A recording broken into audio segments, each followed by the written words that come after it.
예, 말씀 같이 보겠습니다. 빌립보서 1장 12절부터 26절입니다. 예, 빌립보서 1장 12절부터 26절까지 말씀입니다. 예, 우리 한 목소리로 12절부터 읽습니다. 시작. 형제들아, 내가 당한 일이 도리어 복음 전파의 진전이 된 줄을 너희가 알기를 원하노라. 이러므로 나의 매임이 그리스도 안에서 모든 시위대 안과 그 밖의 모든 사람에게 나타났으니 형제 중 다수가 나의 매임으로 말미암아 주 안에서 신뢰함으로 겁없이 하나님의 말씀을 더욱 담대히 전하게 되었느니라. 어떤 이들은 투기와 분쟁으로, 어떤 이들은 착한 뜻으로 그리스도를 전파하나니 이들은 내가 복음을 변증하기 위하여 세우심을 받은 줄 알고 사랑으로 하나, 그들은 나의 매임에 괴로움을 더하게 할 줄로 생각하여 순수하지 못하게 다툼으로 그리스도를 전파하느니라. 그러면 무엇이냐? 거칠애로 하나 참으로 하나 무슨 방도로 하든지 전파되는 것은 그리스도니 이로써 나는 기뻐하고 또한 기뻐하리라. 이것이 너희의 간구와 예수 그리스도의 성령의 도우심으로 나를 구원에 이르게 할 줄 아는 고로 나의 간절한 기대와 소망을 따라 아무 일에든지 부끄러워하지 아니하고 지금도 전과 같이 온전히 담대하여 살든지 죽든지 내 몸에서 그리스도가 존귀하게 되게 하려 하나니 이는 내게 사는 것이 그리스도니 죽는 것도 유익함이라. 그러나 만일 육신으로 사는 이것이 내 일의 열매일진데 무엇을 택해야 할런지 나는 알지 못하노라. 내가 그 둘 사이에 끼었으니 차라리 세상을 떠나서 그리스도와 함께 있는 것이 훨씬 더 좋은 일이라. 그렇게 하고 싶으나 내가 육신으로 있는 것이 너희를 위하여 더 유익하리라. 내가 살 것과 너희 믿음의 진보와 기쁨을 위하여 너희 무리와 함께 거할 이것을 확실히 아노니 내가 다시 너희와 같이 있으므로 그리스도 예수 안에서 너희 자랑이 나로 말미암아 풍성하게 하려 함이라. 아멘. 2022년 빌립보서를 살펴보고 있습니다. 빌립보서는 바울의 기쁨에 대한 서신입니다. 이 옥에 갇혀 있던 바울은 빌립보 성도들에게 기쁨의 서신을 전하고 있습니다. 기뻐하고 또 기뻐하라 이렇게 권면합니다. 이 기쁨은 상황과 관계없는 그런 기쁨이었습니다. 이 기쁨은 성령께서 주시는 하늘의 기쁨이었습니다. 그래요, 여러분. 우리가 세상을 바라보고 또 세상에 집중하고 있으면 기쁨을 누릴 수가 없습니다. 우리 마음은 염려와 근심으로 가득하게 됩니다. 세상은, 이 하나님을 떠난 세상은 타락하여 있기에 이 세상이 우리에게 소망을 주지 않습니다. 세상을 바라보고 있으면 염려와 근심으로 가득하게 됩니다. 그러나 하늘의 소망을 둘 때, 영원한 하나님과 영원한 천국의 소망을 둘 때 우리는 이 세상을 다 뛰어넘어 초월하여 기쁨을 누릴 수 있게 되는 줄 믿습니다.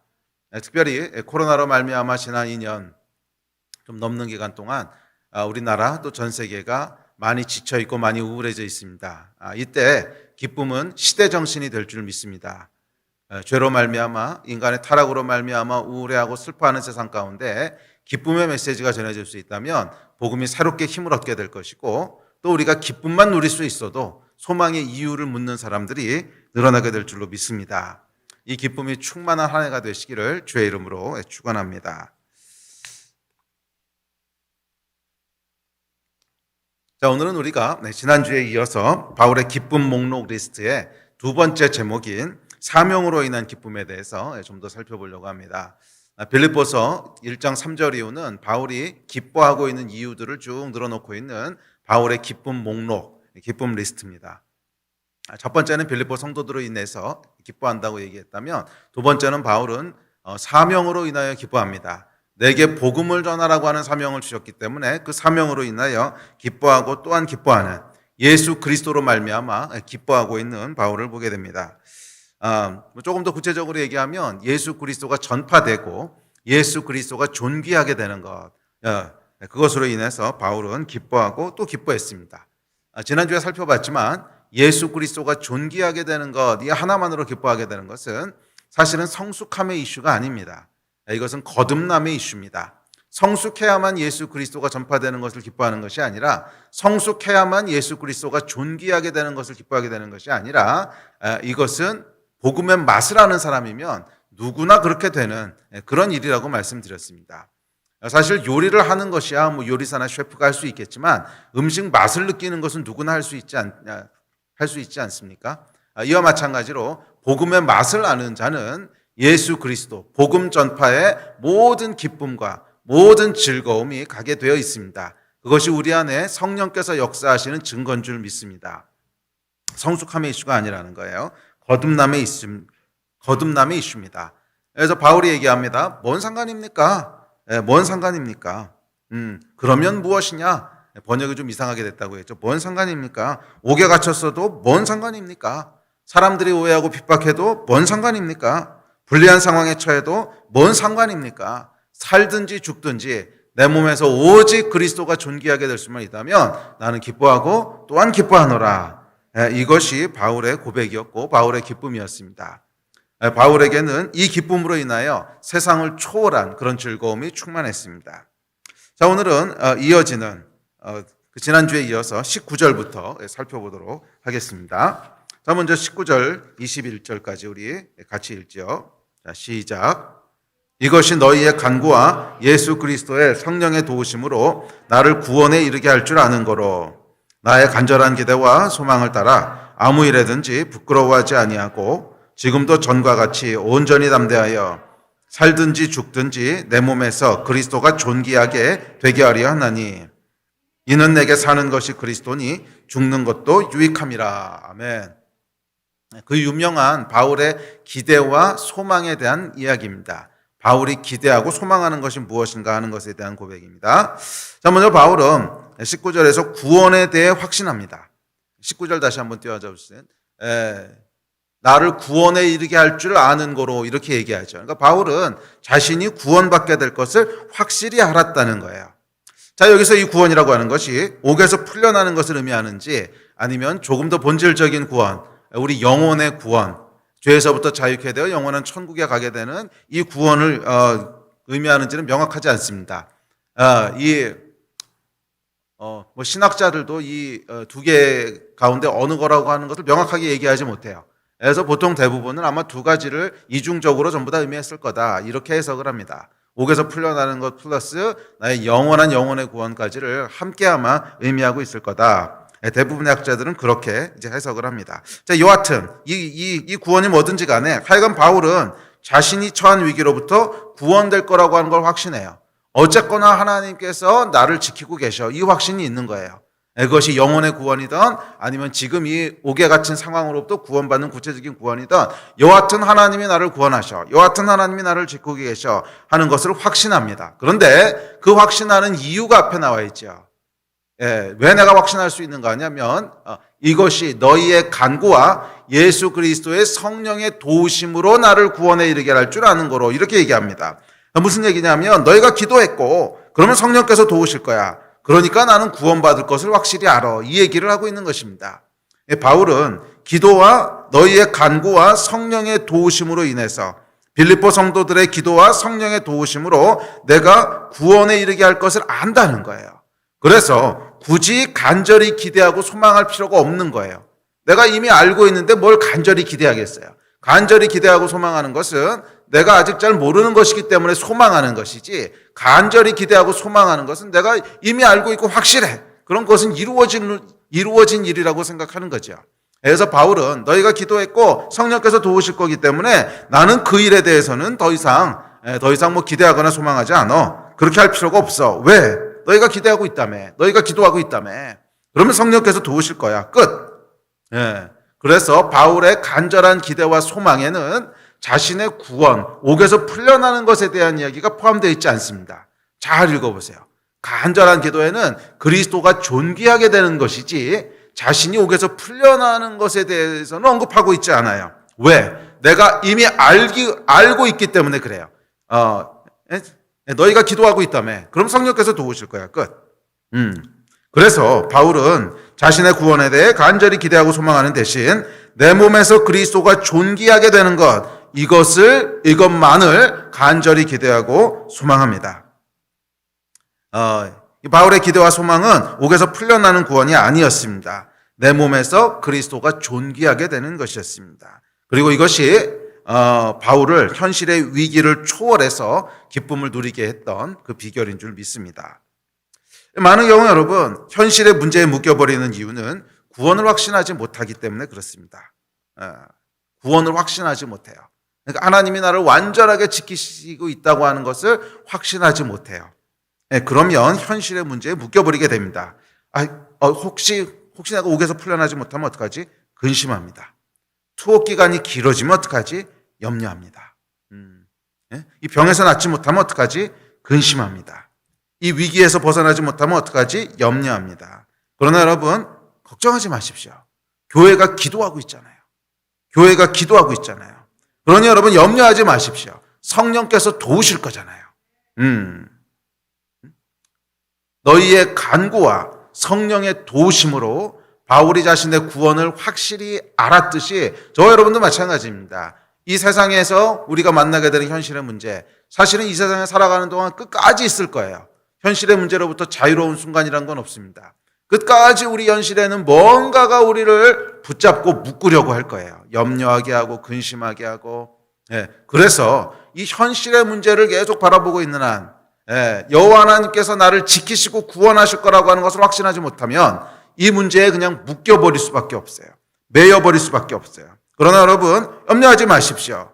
교회가 기도하고 있고 여러분이 기도하고 있고 그러면 성령께서 역사하실 것이고 그러면 우리는 반드시 구원될 것입니다. 여호와 하나님께서 우리를 반드시 지키실 것입니다. 할렐루야. 자, 그런데 만약 그래도 안 되면 어떻게 되죠? 안 되고 또 안 풀리고 또 꼬이고 기도했는데도 안 돼. 그러면 어떻게 됩니까? 마지막은 뭐예요? 마지막은 죽는 거겠죠. 뭐가 있겠어요? 죽는 게 마지막일 것입니다. 자, 그런데 죽으면 그렇죠. 그 다음에 천국이잖아요. 모든 믿는 자들에게는 여러분 최하 천국이에요. 더 이상 갈 데가 없어요. 현실의 위기에서 혹시라도 구원받지 못하면 뭐 괜찮습니다. 더 본질적이고 더 영원한 구원이 우리를 기다리고 있어요. 천국.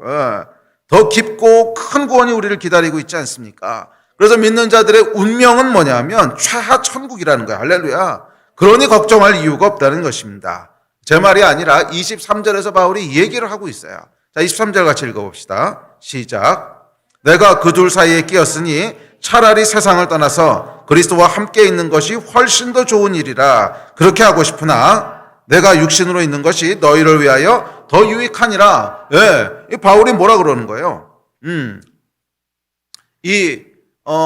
차라리 나는 죽어서 그리스도와 함께 있는 것이 훨씬 더 좋다는 거예요. 그렇게 하고 싶다는 거. 왜? 모든 믿는 자들에게는 최하 천국이라고 하는 것이 보장되어 있다는 거예요. 세상을 떠나서 그리스도와 함께 있는 것이 훨씬 더 좋은 일이라.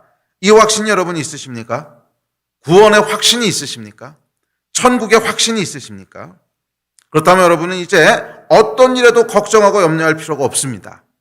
어떤 일에도 매일 필요가 없습니다. 이 세상이 우리에게 할 수 있는 일은 맥시멈 뭐예요? 죽는 거예요. 그것 이상은 할 수 없어요. 그리고 예수께서는 이렇게 말씀하십니다. 우리 성경 같이 읽어봅시다. 시작.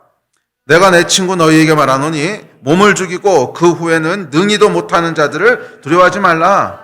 마땅히 두려워할 자를 내가 너희에게 보이리니 곧 죽인 후에 또한 지옥에 던져놓는 권세 있는 그를 두려워하라. 내가 참으로 너희에게 이르노니 그를 두려워하라. 또 마태복음 이렇게 얘기합니다. 시작. 몸은 죽여도 영혼은 능히 죽이지 못하는 자들을 두려워하지 말고 오직 몸과 영혼을 능히 지옥에 멸하실 수 있는 이를 두려워하라. 예수께서 뭐라 그러셨어요? 몸을 죽이고 그 후에는 능히도 못하는 거, 이런 거 두려워하지 말라는 거예요. 염려하지 말라는 거예요. 진짜 두려워해야 되고 진짜 염려해야 될 것은 뭐냐면 우리 영혼이라고 말씀하십니다. 우리 영혼이라는 거예요. 그것은 우리 영혼이 지옥에 던져지는 거. 이게 진짜 염려해야 될 거지. 몸을 죽이고 그 이유는 아무것도 못하는 거. 이건 두려워할 필요가 없다는 거예요. 자, 그런데 모든 믿는 자들에게는 뭐예요? 지옥이 아니라 천국이 기다리고 있다는 거예요.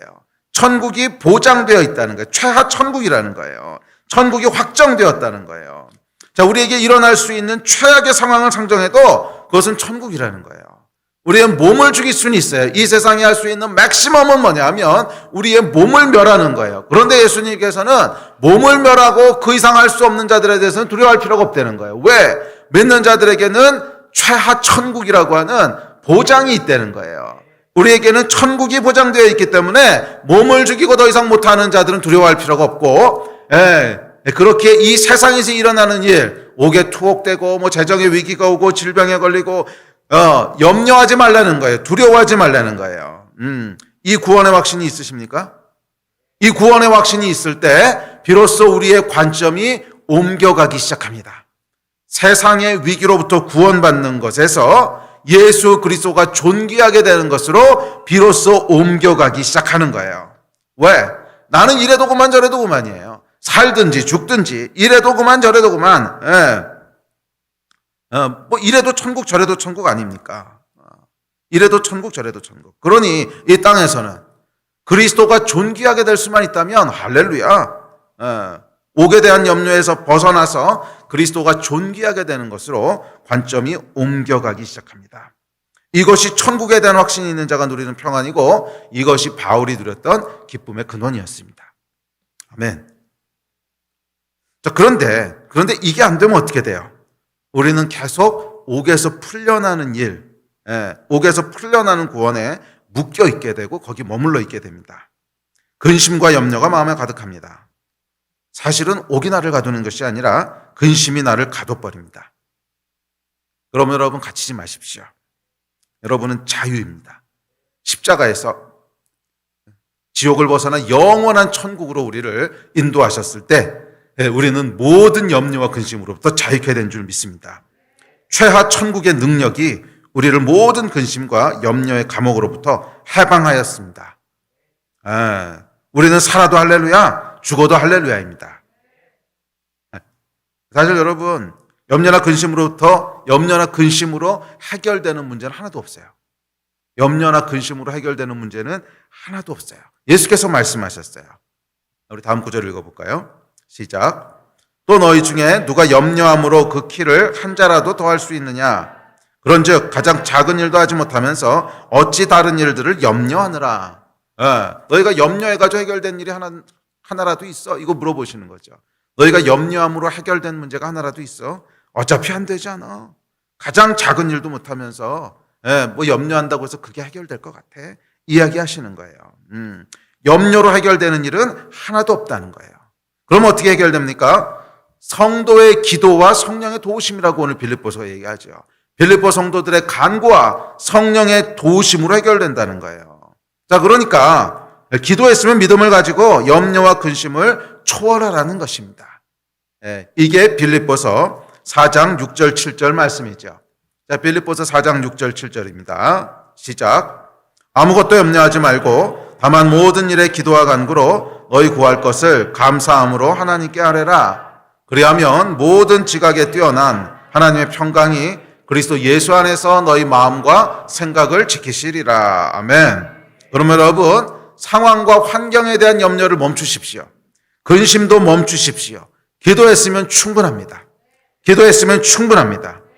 그리고 여러분의 관심을 옥에서 풀려나는 일에서부터 그리스도를 존귀하게 하는 일로, 먼저 그의 나라와 의를 구하는 일로 넘기십시오. 그것이 여러분이 이 땅에서 해야 될 유일한 일입니다. 그것이 저와 여러분이 이 땅에서 해야 될 유일한 일입니다. 옥에서 풀려나는 일, 그건 기도했으면 성령께서 하실 일이지 우리가 염려할 일이 아닙니다. 병에서 치유되는 일, 그건 기도했으면 성령께서 하실 일이지 우리가 염려할 일이 아닙니다. 재정의 위기에서 벗어나는 일, 그건 기도했으면 성령께서 하실 일이지 우리가 염려할 일이 아닙니다. 우리가 염려할 것은 딱 하나예요. 그리스도가 존귀하게 되시는가? 우리의 간절한 기대와 소망은 예수 그리스도가 존귀하게 되시는가? 이것 하나인 줄 믿습니다. 왜? 저와 여러분에게는 구원이 보장되어 있기 때문에 그래요. 저와 여러분에게는 최하 천국이라고 하는 놀라운 하나님의 은혜가 있기 때문에 그래요. 염려할 것이 없어요. 뭐 안 되고 마지막에 안 되면 죽는 건데 뭐 죽어도 천국이 보장되어 있으니까 이 땅의 일 가지고 염려에 묶여 살지 말라는 거예요. 그리고 이 땅을 사는 동안 나를 구원하신 분, 올해를 창조하신 분, 창조주 하나님의 이름을 높이고 영화롭게 하는 것을 간절히 소망하고 간절히 기대하며 살라는 거예요. 그것이 모든 하나님의 자녀들에게 주신 특권이고 우리의 사명이고 우리의 영광인 줄 믿습니다. 할렐루야. 이어지는 20절입니다. 20절 같이 읽습니다. 시작. 나의 간절한 기대와 소망을 따라 아무 일에든지 부끄러워하지 아니하고 지금도 전과 같이 온전히 담대하여 살든지 죽든지 내 몸에서 그리스도가 존귀하게 되게 하려 하나니. 자, 아무 일에든지 부끄러워하지 아니하고 이렇게 20절이 시작되는데, 자, 이 말의 뜻은 앞으로 있을 재판에 대한 언급입니다. 이 재판에서 내가 풀려나든 아니면 계속 묶여있던 결과에 상관없이 그런 뜻인데, 이 번역이 약간 좀 이해하기 힘들게 돼 있죠. 근데 하여간 이런 뜻입니다. 원어의 뜻을 보면 내가 재판에서 풀려나든 묶여있든지 간에 재판의 결과와 상관없이 이런 뜻입니다. 자, 재판 결과 풀려나든 아니든 풀려나든 아니면 재판 결과 계속 투옥돼 있다가 사형을 당하게 되든 상관하지 않겠다는 거예요. 지금 여러분 바울이 앞두고 있는 재판은 작은 재판이 아닙니다. 실제로 몇 년 뒤에 결국 바울이 이 옥에 갇혀 있다 재판받아서 사형받고 인생이 끝나죠. 그러니까 이게 사느냐 죽느냐는 굉장히 큰 재판이었어요.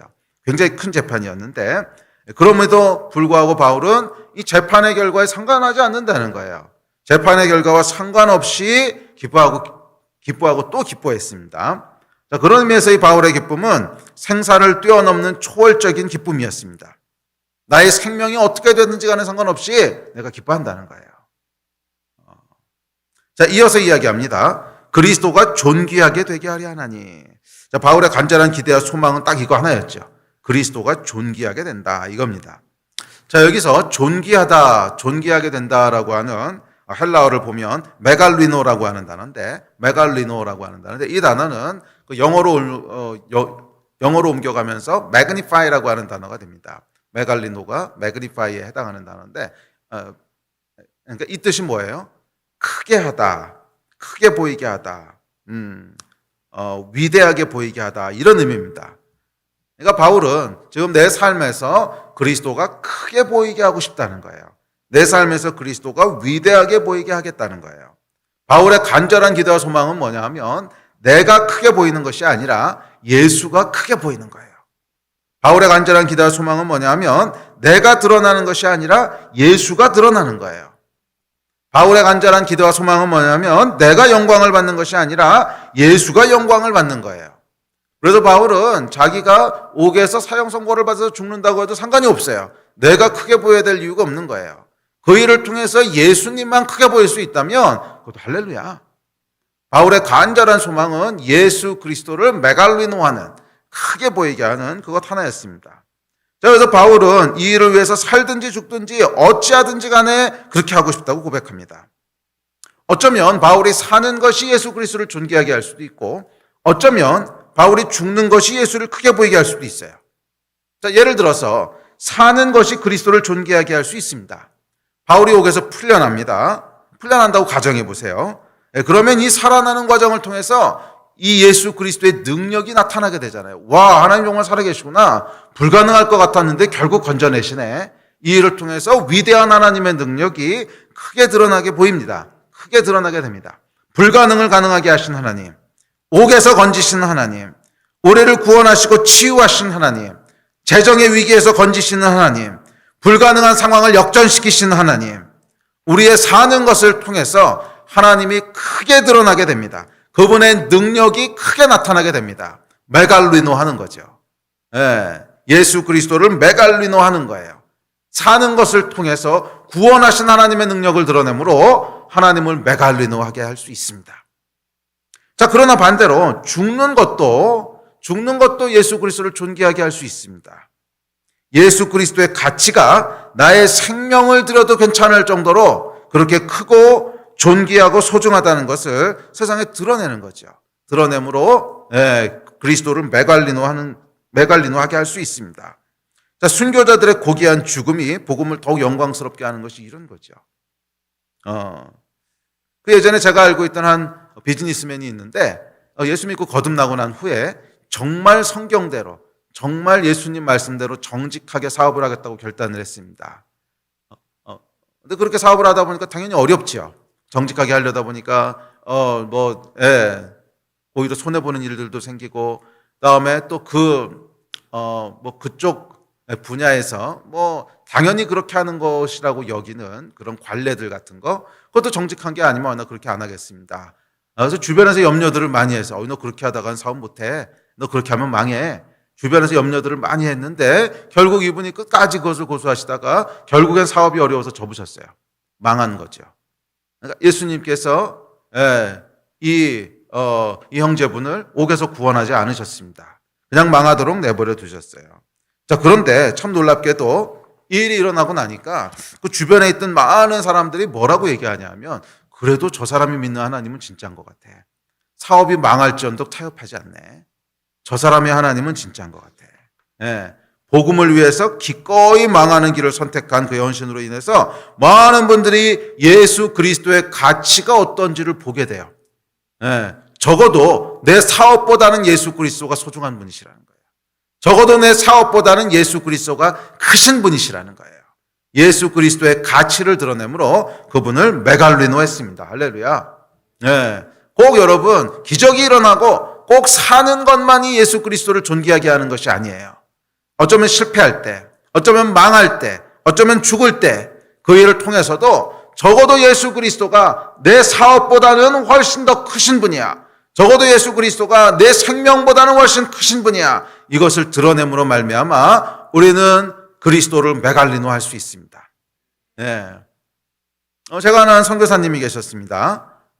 이분이 아프리카에 계셨는데, 이 아프리카에 있다 어느 날 아이들을 데리고 바닷가에 놀러 갔는데 갑자기 큰 파도가 친 거예요. 그래서 아이들이 물에 휩쓸려 갔습니다. 선교사님이 급하게 물에 뛰어들어서 이제 한 명을 건져냈습니다. 근데 건져냈는데 저기 보니까 또 한 명이 있어요. 그래서 다시 물에 들어갔습니다. 근데 이때도 하나님께서 옥에서 건지시지 않았어요. 그냥 파도에 휩쓸리도록 허락하셨고, 그래서 이 아이와 선교사님이 두 분 다 소천하시게 됐습니다. 이 일을 생각하면 우리는 참 이해하기 힘들죠. 아니, 구원하셔도 될 텐데 왜 하나님이 그냥 놔두셨을까? 참 놀라운 건 뭐냐면, 이 선교사님의 죽음을 통해서 그곳에 있던 많은 현지인들이 하나님의 사랑이 뭔지를 본 거예요. 생명을 줄 정도로 사랑하시는 게 하나님의 사랑이구나. 자기 생명을 개의치 않고 우리를 구원하는 것이 하나님의 사랑이구나. 이분의 죽음을 통해서 하나님의 사랑이 무엇인지를 크게 드러내 보였어요. 메갈리노. 꼭 사는 것만이 여러분 그리스도를 존귀하게 하는 것이 아닙니다. 저는 살아오면서 예수를 위해 기꺼이 손해보는 길을 선택하고, 예수를 위해서 기꺼이 성공을 포기하고, 예수를 위해서 기꺼이 생명을 드린 수많은 형제자매를 알고 있습니다. 그리고 그들의 실패와 그들의 죽음은 놀랍도록 하나님의 이름을 높였고 지금도 높이고 있습니다. 바울이 지금 이 얘기를 하고 있는 거예요. 살든지 죽든지, 살든지 죽든지, 내가 옥에서 풀려나든지 아니면 풀려나지 못하고 사형당해 죽든지, 어느 쪽이든지 예수만 존귀하게 된다면 나는 기쁘고 또 기쁘다는 거예요. 할렐루야라는 거예요. 기억하십시오. 여러분의 성공만이 예수를 존귀하게 하는 것이 아닙니다. 우리의 성공만이 예수를 존귀하게 하는 것이 아니라 때로는 우리의 실패도, 때로는 우리의 죽음도 예수 그리스도를 존귀하게 할 수 있습니다.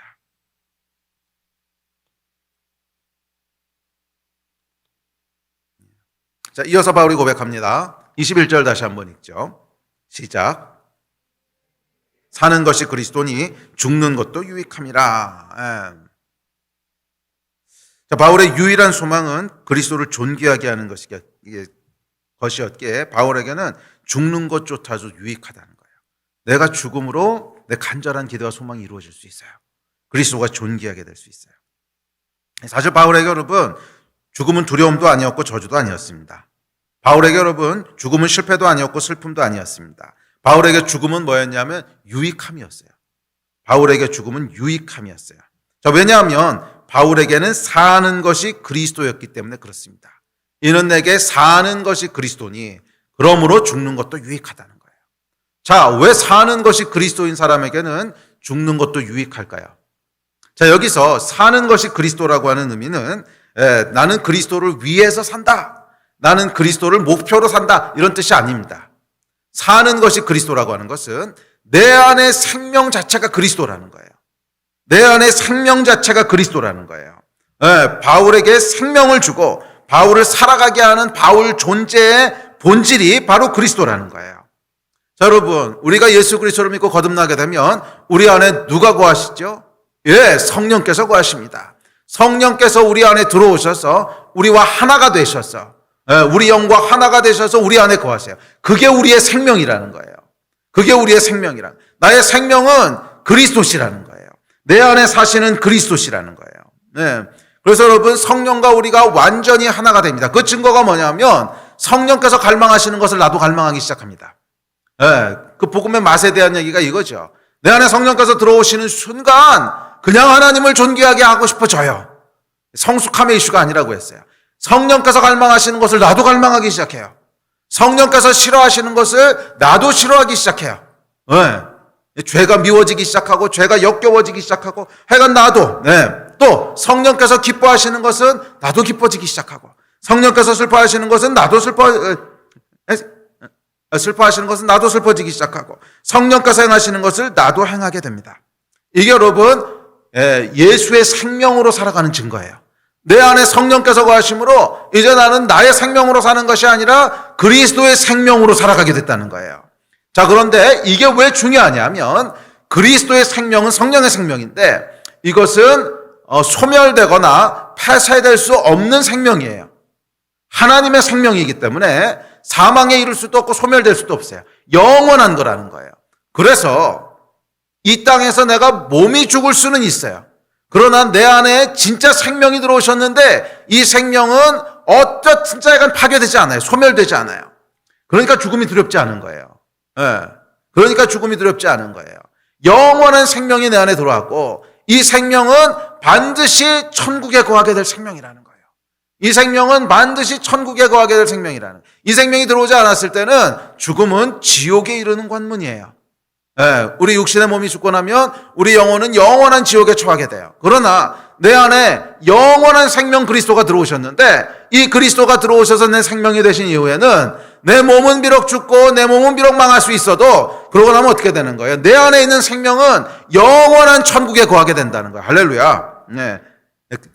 그렇기 때문에 바울에게 죽음은 저주가 아니었어요. 바울에게 죽음은 슬픔도 아니었어요. 예수의 생명은 죽음을 모르는 소멸될 수 없는 영원한 것이기에 바울에게 죽음이란 단지 육체의 제약에서 해방되는 것을 의미했어요. 육체의 제약에서 해방되는 것을 의미했어요. 죽음을 통해 타락한 육체의 제약에서 벗어나서 내 안에 사는 그리스도와 더 깊고 더 영원한 죄로 말미암은 그런 제약들이 사라진 그런 연합의 관계를 누리게 된다고 바울은 믿었습니다. 그래서 23절에서 그렇게 고백하는 거죠. 자, 23절 다시 한번 시작. 내가 그 둘 사이에 꼈으니 차라리 세상을 떠나서 그리스도와 함께 있는 것이 훨씬 더 좋은 일이라 그렇게 하고 싶으나. 자, 바울에게 죽음은 여러분 그리스도와 함께하게 되는 훨씬 더 좋은 일이라는 거예요. 이게 바울의 고백이에요.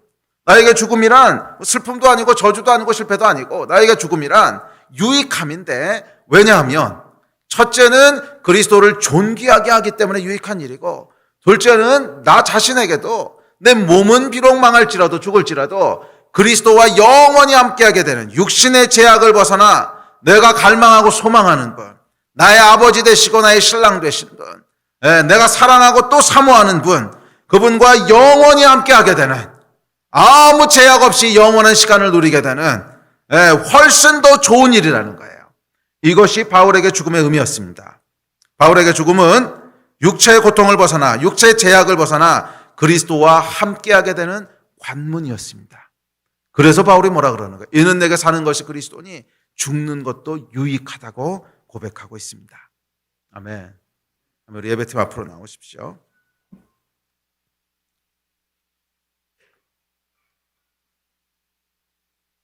그러면 여러분 꼭 풀려나는 것만이 유익하고 꼭 잘 되는 것만이 승리라고 생각하지 마십시오.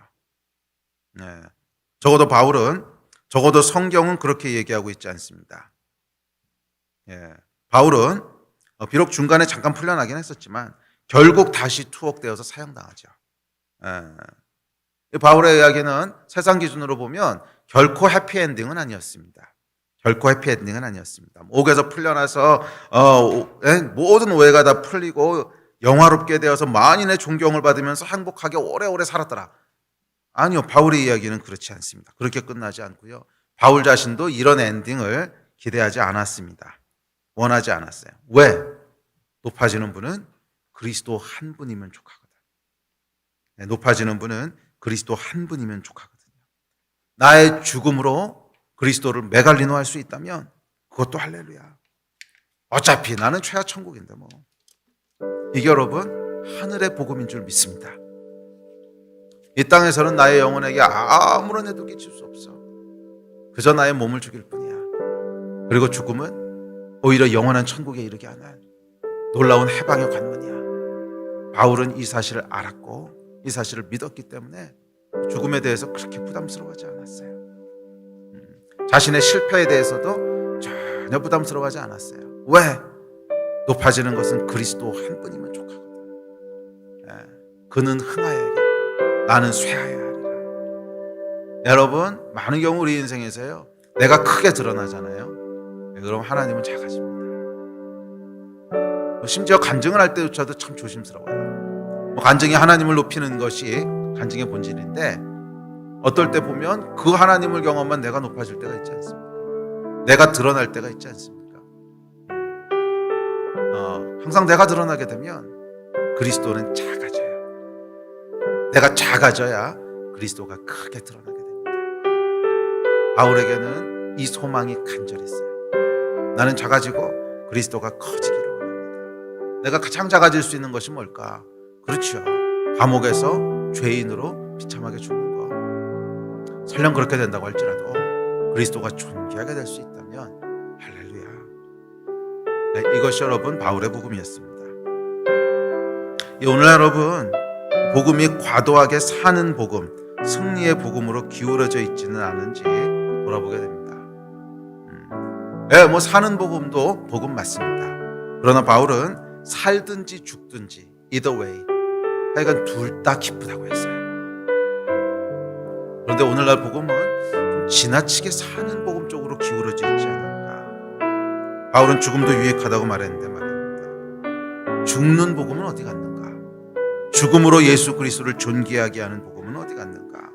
점점 찾아보기 힘들어져 갑니다. 적어도 바울은 천국에서 그리스도와의 조우를 기대했고 소망했지, 이 땅에서 옥에서 풀려나서 영광스럽게 천수를 누리는 그런 복음을 기대하지는 않았습니다. 살든지 죽든지 내 몸에서 그리스도가 존귀하게 하는, 크게 나타나게 하는 복음, 그리스도를 메갈리노하는 복음, 그것이 여러분 바울의 소망이었고 기대였습니다. 그리고 그런 자들에게는 최하 천국이라고 하는 하나님의 은혜와 우리 하나님의 능력이 기다리고 있습니다. 그리고 이 최하 천국이라고 하는 놀라운 복음이 모든 땅의 일들을 초월하여 어떤 상황 가운데도 우리에게 기쁨을 잃지 않게 했다. 우리 마음과 생각을 지키게 해줬던 능력인 줄 믿습니다. 우리 2020년 한 해는 이 기쁨이 여러분 안에 충만한 한 해가 되시기를 축복합니다. 사는 복음을 누리시게 되기를 축복합니다. 맞아요 여러분. 저는 목사로서 성도들 모두가 이 땅의 문제들로부터 구원받고 해결돼서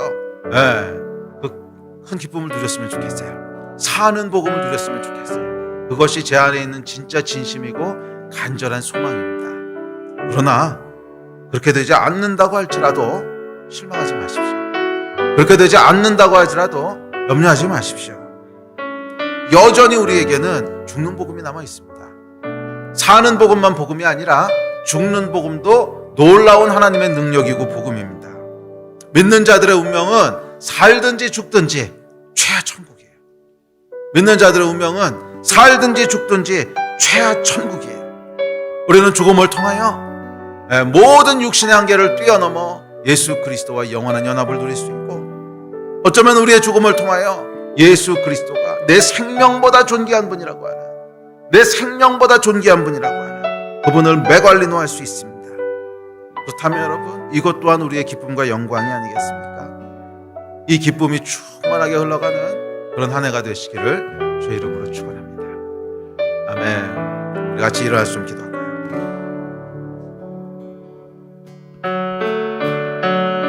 예, 우리 함께 좀 기도합시다. 예, 주님, 바울의 마음이 오늘 우리 가운데 부어지게 되기를 소망합니다. 살든지 죽든지, 예, 내가 믿고 따르는 복음이 사는 복음이든 죽는 복음이든 무엇이든지 간에 그리스도를 존귀하게 할 수 있다면 할렐루야 기쁘고 또한 기쁩니다. 주님, 그것이 믿는 자들에게 주신 운명이고 사명인 줄 믿습니다. 우리의 운명은 살든지 죽든지 영원히 주와 함께 거하는 최하 천국입니다. 그렇게 우리의 사명은 이 땅에서 천수를 누리는 것이 아니라, 이 땅에서 우리가 영광을 누리는 것이 아니라 예수 그리스도가 영광을 누리시는 것입니다. 이 땅에서 내가 커지는 것이 아니라 예수 그리스도가 커지는 것입니다. 이 땅에서 내가 메갈리노 되는 것이 아니라 예수 그리스도가 메갈리노 되는 것입니다.